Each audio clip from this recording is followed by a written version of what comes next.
Hey, we are here. We are in the house with Mr. Duval. Let's see what's going on, Mr. Duval. Everything's great. Happy New Year to you, sir. Happy New Year. All right, Happy New Year. All right, hey, welcome everybody to the show. We are here. This is Make It Official, and we also using the triple option um, studio for this episode. And how appropriate is that? Because we're going to be dealing with college football. So we're going to go over some plays. And for those who may not know, Mr. Duval is a football official. He has collegiate experience and he also has collegiate contacts. So this is a great person to have on to go over those things. And I will just reveal a little bit about myself. I do officiate as well, but not football, but I do officiate basketball. And so you have two officials on here ready to make it official. And so we're going to talk about it.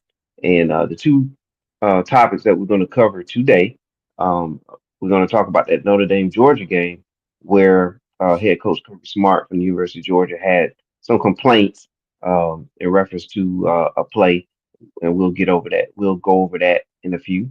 And then also there was a couple big hits in the Arizona State Texas game, and we're gonna go over a couple plays there. So we welcome you. Happy New Year, by the way, because the last time you saw us together was last year, and so we're ready to get this party started.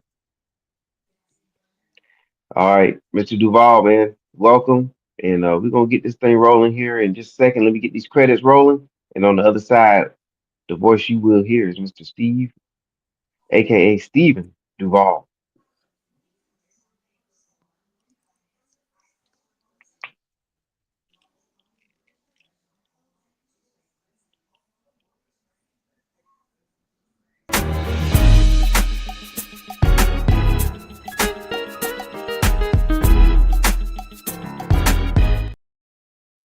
All right, we are back.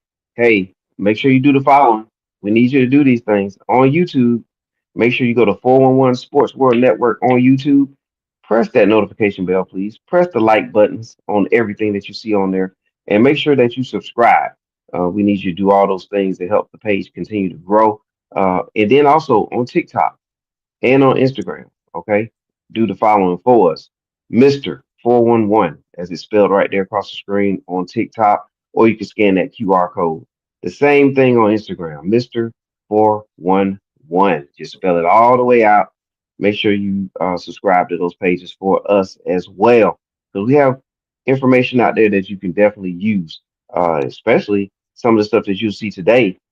We have those plays already queued up on TikTok and on Instagram. And so we welcome everybody in. Once again, Happy New Year to everybody. So, Duval, just to save some time, because I know you have things you have to do, we're going to go ahead and jump right into our first topic as you see across the bottom of the screen. What is targeting? Because that is a hot topic in football. What is targeting, Mr. Duval? Okay, targeting is an act by the by either side. It can be done by the offense or the defense player, and you're actually uh, leaving your feet uh, and you're making contact above the shoulders, with the head, and it's a foul. I mean, it's actually the foul is put in there for safety reasons. And trying to get a lot of these concussions and all that kind of stuff out of football. Um, uh, to me, football has changed a lot over the years and during my career, but I understand all these safety issues now because football is a violent sport, and so you try to make it as safe as possible. But leading with the head, all those hits that used to be great plays and all of that, we're taking those out of the game now. So you can't lead with your head uh, to tackle a individual or to bring down an opponent. Uh, so what we're doing is changing tackling techniques by the defense. The coaches are trying to teach these players how to correctly tackle, and that targeting foul is I mean, it's in all levels of sport, but in the college game, uh, uh, it requires an ejection along with the foul, with the penalty and everything. So leading with the helmet, it says crouching and also launching. So uh, any one of those three acts, or those acts put together, would constitute targeting. But you got to stay away from that head or neck area. Uh, uh, if not, then it's going to be a targeting foul.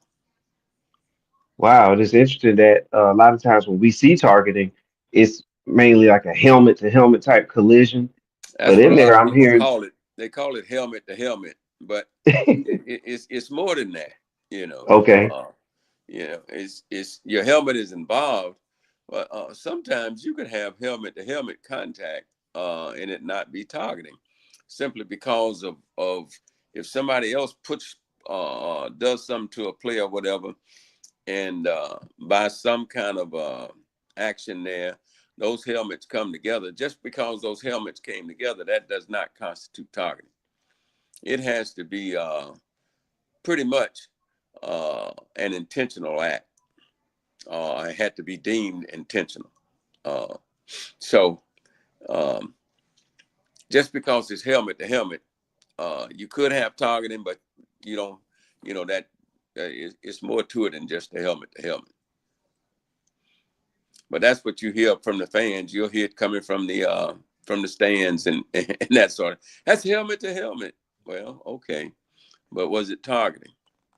So we have to have that launch. We got to have that contact above the shoulders, of course, with the helmet, and it's got to be an intentional act too.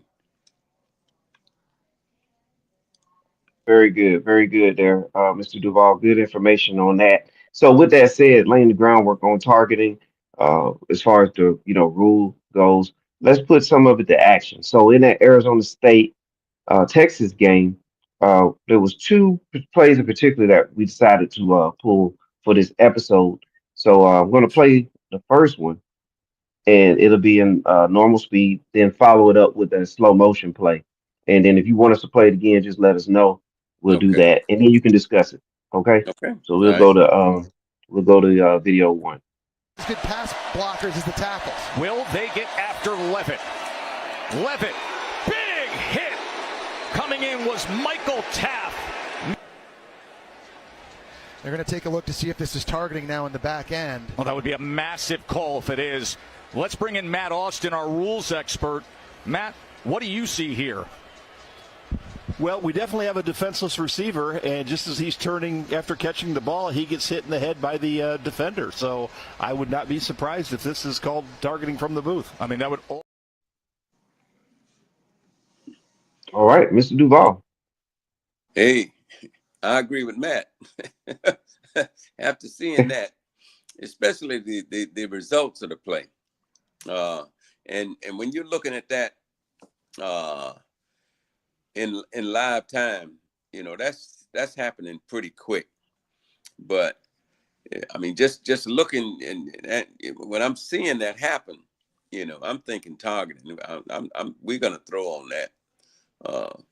And then, of course, all those plays get reviewed in college football. So they're going to take another look at it. But after seeing something like that, yeah, I would think that was targeting myself. All right, so for the fan, and I'm a fan, right? Because you heard me just say helmet to helmet earlier, and you as an official, you went into your officiating bag there and broke that down for us. But okay, I saw a tip pass for Mm-hmm. one, and then I heard the announcers say it, defenseless receiver. So Right. explain to us, what does the tip of a pass have to do with anything? Because in in a lot of the discussion on the TikTok page, there's a lot of people on, by the way, on 401 Sports World on TikTok. There was a lot of discussion there about, hey, the ball was tipped, so all bets are Well, off, that kind of when discussion. you're talking about tip passes, then you're talking about Yeah. pass interference.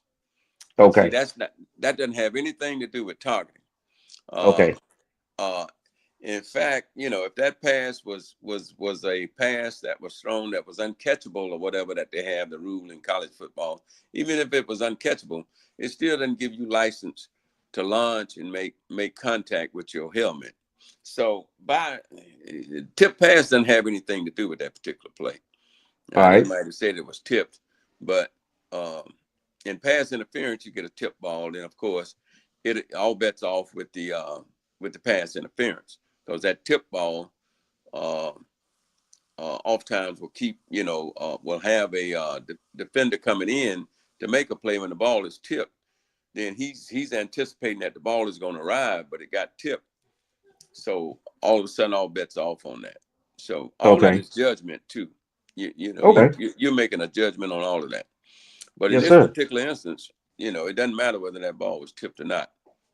Uh, and from my observation, just looking at it, I would have deemed that targeting. I'm All not right. sure what So, they. I think I'm not sure what they called it in the game when they reviewed it and slowed it down and everything. all right. But I, Well, what I'm I'm about what I'm about I'm defenseless? What about defenseless receiver? So I yeah. heard that in the conversation too. What Right, what right. break that down for us? What Well, makes a receiver defenseless? if a defenseless player and Okay, receiver, player. but if he's defenseless, then there's certain ways you can hit him. You know, if he's defenseless, you can't go in there and hit him.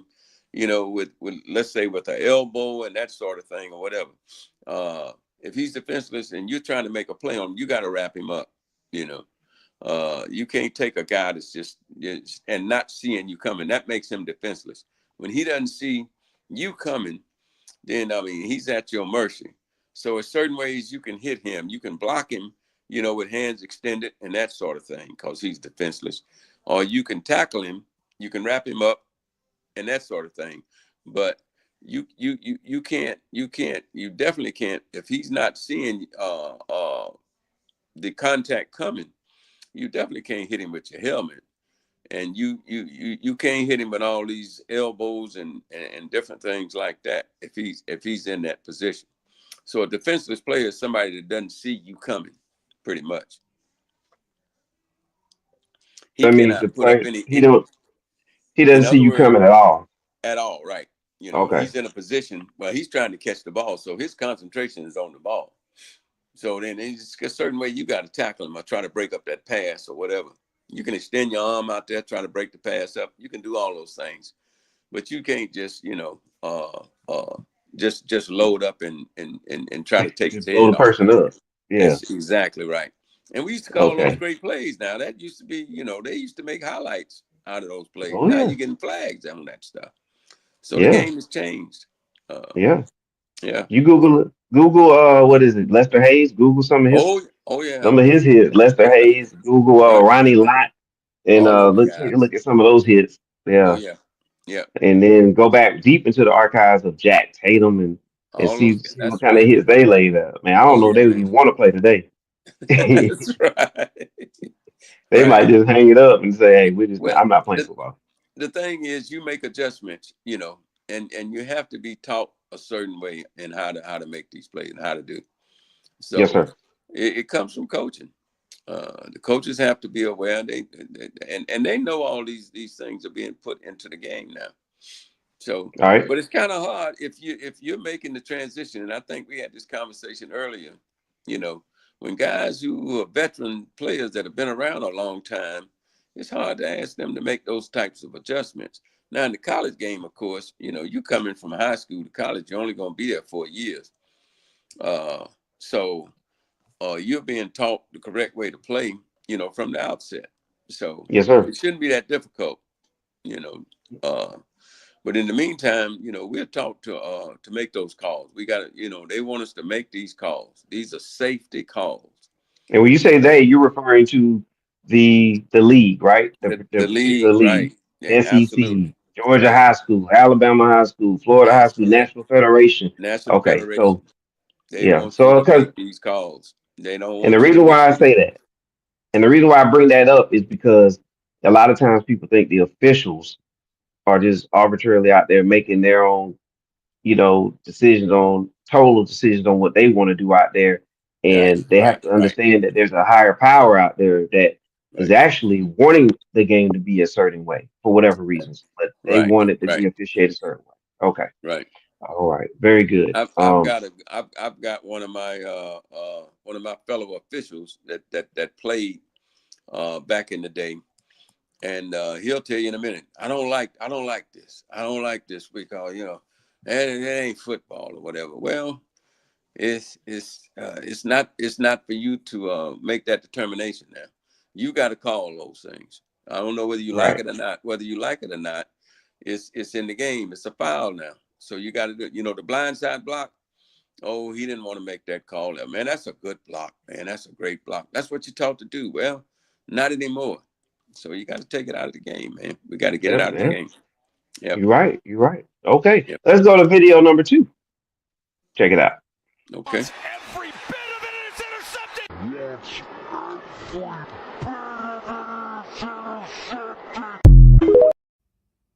No catch, whatever. Boom. Shoulder, but look at his head.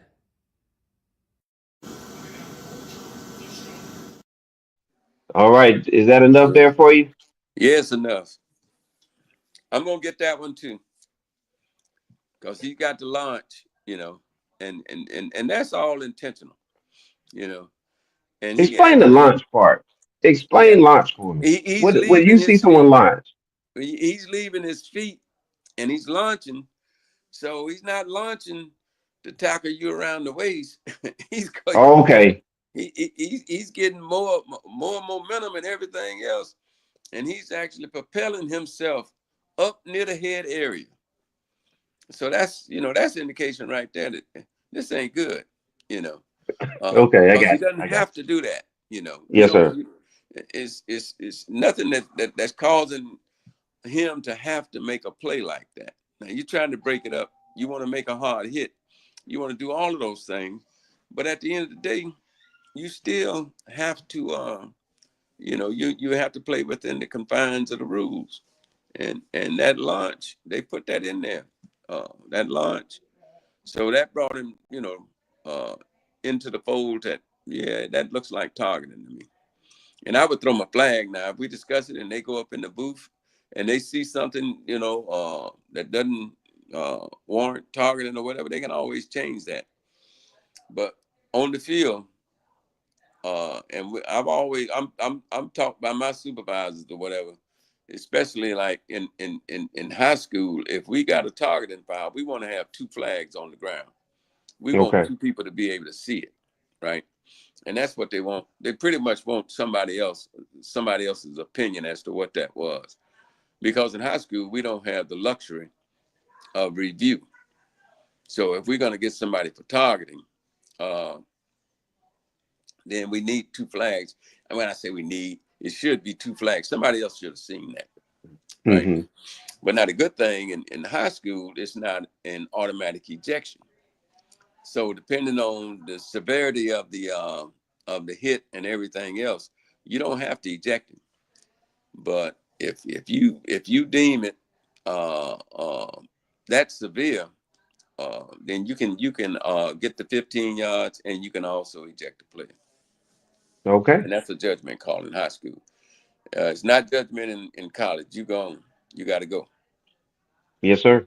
All right, Yeah. man. I Yeah. appreciate that, man. We could have wanted to tackle that targeting topic, and so it's here. It's on video for now for everybody to go back and review as many times they need to. And of Okay. course, anytime somebody has additional, they can always reach out to us in the comment section. We're gonna take a quick break.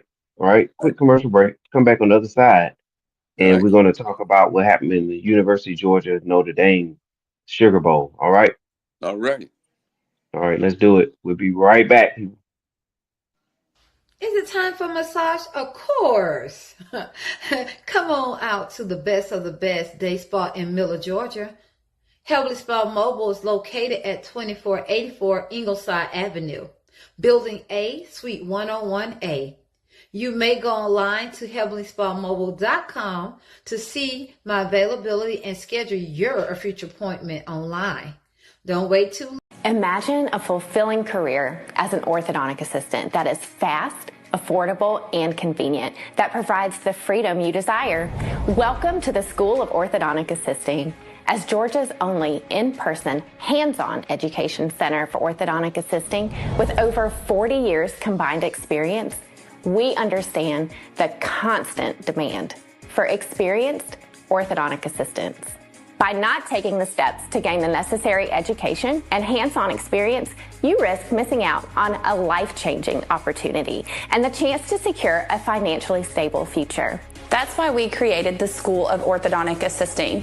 Our 8-week comprehensive program is designed to fast-track your career, equipping you with the skills and knowledge needed to become a highly skilled orthodontic assistant. Once you graduate, you will have the opportunity to enjoy a fulfilling career as an X-ray certified orthodontic assistant. If you're worried about fitting the program into your busy schedule, we've made it easy for you. Once accepted, you simply pick the dates that work best for you, and we'll take care of the rest. Enrollment is limited, so don't miss out on the opportunity to transform your life and career. Act now and secure your spot in our next class. Visit our website at gasoa.net to learn more about our program and to apply. If you're already on the website, click the Apply Now button to start your enrollment process. It's time to stop searching and start building a successful career in orthodontics. Take control of your future by enrolling in the School of Orthodontic Assisting today and experience the hope and confidence that comes with pursuing your dream career.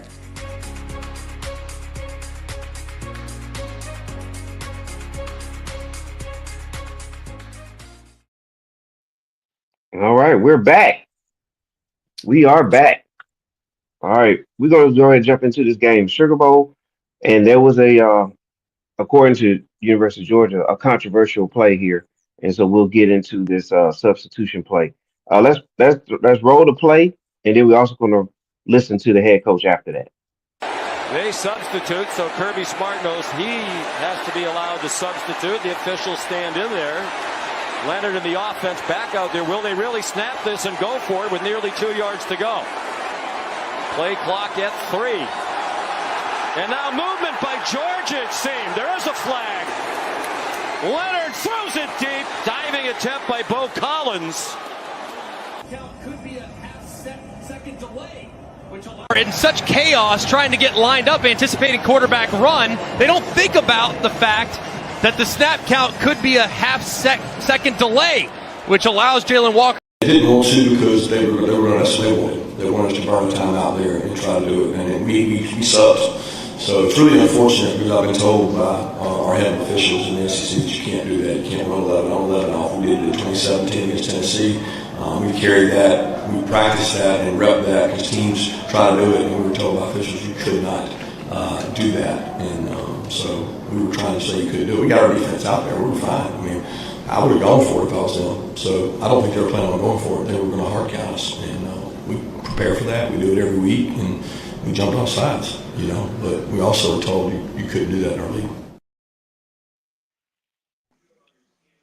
All right, Mr. Duval, you saw the play, and you heard Coach Kirby Smart. He said he was told that you can't do that. So let's get your thoughts on this. Okay. First of all, when you're substituting, you have to if the offense substitutes, then the defense has to have an opportunity to match up. That is the college rule now. Now in high school, it's not like that or whatever. But in college, if you're coming in, you're bringing subs in, then the defense has to have an opportunity to match up. Now, if you bring a sub in with like 5 seconds, on the play clock, that's on you, because they're going to cover that ball up, and they're not going to let that snap go off, let you snap the ball, and now you're going to have a delay of game. So it's all about what's going on within that 40 seconds after the ball is dead. So you got 40 seconds to run the next play, and when the ball is dead. So that 40 seconds starts immediately after the play is over. After a play is over, it's 40 seconds to get the play off. So when you're subbing, you want to get your subs in and that sort of thing. But the defense has to have an opportunity to match up. So you probably see that signal, the cross. They'll put the cross out. The umpire and the referee, they're signaling that, okay, we got to cover this ball until these subs get in. Get over top of the ball. Don't let them snap the ball until they have an opportunity to substitute also on the defense. So this is what I'm thinking. When they took that time and the play clock is running down and all of that, they run off the field. And now Georgia has to have an opportunity to substitute. Now they're coming on fast and in a hurry. Right. Georgia didn't have to rush on the field to match up because they were rushing. Now you can't sit around and wait around, 15, 20 seconds to come on the field. Once you see and you want to get your defense out there, they got to come out there, but they don't have to necessarily run as fast as you did getting out there. So you got to get your 11 on. They took 11 off, and I thought that's what what he was talking about and everything. But in my discussion today with one of my fellow officials, who was an SEC official, and he was a white hat in the SEC, he told me that there's a rule in college football, and I call college football, and I'm trying to remember it, that once you come in there as a sub, then you have to remain in that game for at least one play. That you can't just keep coming out, back and forth. So the punting team came out there. 11 guys came out, and 11 went off.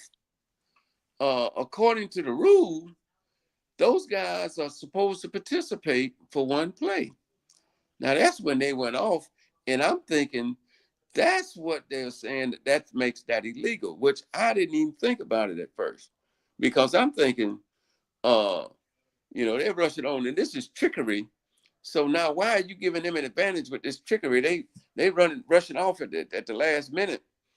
If I had been in that game and I saw that happen, and I say I'm not sure if it was as big a game as it was, but I'm just I'm what do they call it, Monday morning quarterbacking or whatever you want to Right. say. If I had Okay. been the white hat in that game, though, based on my knowledge of the rule and everything else, when they ran off that field, then I would have had my umpire come in there and I would not have released him. They would have had to have called a timeout before that clock. They wouldn't have got that play off. I wouldn't have let them snap the ball. I wouldn't have let them get in formation to snap the ball, because it was, in fact, trickery. And Georgia was rushing to get out there and everything else. But I would have just let them sit there another 2 seconds or whatever and make them, because that's what they were trying to do, is trying to get them to jump and that sort of thing. But you did it at the last second, at the last minute. You didn't do that immediately. You weren't trying that. So now you're trying to trick the defense and get them in a illegal substitution situation where they got too many men on the field and everything else. So did you actually give them ample time? So in that situation, that's what I would have done. But now my friend brought up the point that that should have been illegal substitution as soon as they came on that field and had not participated in a play. That all 11 of those guys had from the punting team had violated the rule, So and nobody's saying anything about that.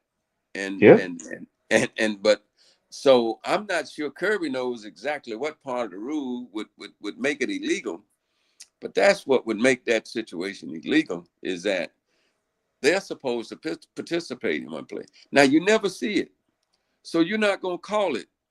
You don't see that. You never see anybody doing that. Once the punting team goes out there, they're going to punt that ball. So they're not going back off. And even if one guy, the wrong guy, came out on the punting team or whatever, and you switch them up or something, you're not bothering that. They're getting ready to get rid of the ball. They're going to punt it. But there's a rule in there that, that they're supposed to participate once they come in that game. And so in that instance, Kirby was right. Now, that being said, he was wrong in some of those other decisions he made in the game. Because I'm watching the game, and we didn't have this up for discussion, but I see it all the time. And this is my observation. You're going into halftime and you're down 6-3, but you've really been beat up pretty good, and the score should be even more than that 6-3. You're lucky to be just down 6-3. So right there toward the end of the half, instead of just taking a knee or something like that, going to half, try to regroup, change up, come back out with some other kind of plays or whatever, you still trying to score. You haven't scored all night. So No. why would you do that? But I see it on all levels of football. I see coaches do that. And they trying to add more plays and that sort of thing. And they all trying to get these plays in. But I think that was where the game was lost right there, in my humble opinion. That rather than going down 6-3 at halftime, you went down. What did that make it? It was 6. That made it 13-3 at half. Yes. And instead of being down 3, you're down 10. And you got a quarterback that's in there, this is his first time really, or whatever. So now you're putting pressure on him and everything else. So that's just my observation on that situation. And then a couple other things that they did, going for it on 4th down or something else. But at the end of the day, as officials, we're not trying to coach. We're not trying to tell them what to do and everything. And anytime, when they lose, it's always our fault anyway. So, Yeah, that's a tough part of business there. that's But it. hey, so with That's that, it. so if Georgia wanted to, I guess, protest his game or anything like that, or do you think anything will happen from that standpoint, um, or that's just simply league matters? And then the other part to this question is, um, if it was, let's just say, illegal or wasn't officiated properly on there, what would the league say, or who would say something to the officials about that? Those supervisors and all of that, everybody else that's involved with that, they would have made statements about it. It would have been talked about. I'm sure there was been a lot of discussion about it. The thing about it is I haven't seen a whole lot of discussion, on the internet about that or whatever. Did they misapply the rule? Should they have called it? Should they have called illegal substitution and that sort of thing? And that's what Kirby was asking, that they should have called that. But in the meantime, I think there was some lax in coaching, and it never would have happened if you had just taken your time getting on the field trying to match up. That you didn't have to rush out there like they did. They came out there, 90 on 100, coming on the field at the last minute. You got to make an attempt to match up, but that play wouldn't have got off if they hadn't done that. And that's just my honest opinion on it. My humble opinion. All But right. yeah, but they are gonna be. It's I think this play might make the training film for next year in the Yeah. NCAA. It could Yeah. very well. All those plays, in fact, that we watch could make the training film for NCAA next year. They use plays from the past, from the past year, not to embarrass. They'll tell you in the training video, we're not here to embarrass the officials, to make them look bad, anything else. All this is for training purposes. So, and that's the only way we learn, is by watching film and seeing, what's been going on and seeing these plays and everything, trying to get better. Yeah, So, absolutely. yeah, Yeah, I mean that's what we have to do. I mean, every game we're putting film out there, right? Just like players, they're putting game tape out. that's right. Um, the transfer portal and all that stuff going on. The players trying to move around, players trying to land on the team from high Yep, school to college. Officials are on tape too, trying to that's get right. from one league to the next, or to keep their job. Absolutely. So it's all a part of training, and it's just part of business. So you have to be players, coaches, officials. You can't be afraid to be on video. That's Um, right. because that's just part of it. All That's part right. of it. Yes, sir. Yes, sir. All right. We'll give a big shout out to Surge Sports for the simulcast. Surge Sports, they have there's a network out there based out the Northeast. They also have a YouTube page as well. Shout out to Surge Sports for the simulcast. And believe it or not, man, we're heading to Roku pretty soon. So Duval, man, you're big time. Oh boy! All right, all right. Ready? Let's make it All happen. right. Let's make it All happen. right. That's what we're doing, man. We're making it happen, and we're also making it official. There you go. As sports officials. Yes, Right. sir. All right. Well, I thank you for your time for today, man. And we'll, hey, every time there's a game, every time there's a potential there for us to have some more film and more plays to go over. Make sure you watch us on YouTube. Type in 401 Sports World Network, and please, as you can see that scrolling across the bottom, hit that like button, subscribe button, notification bell. And most of all, make sure you share because sharing is caring. All right. For Mr. Duval, I am Mr. 411. We will catch you again on the other side. All All right. righty. Have a great evening. We'll see you later. Take care. All right. Peace.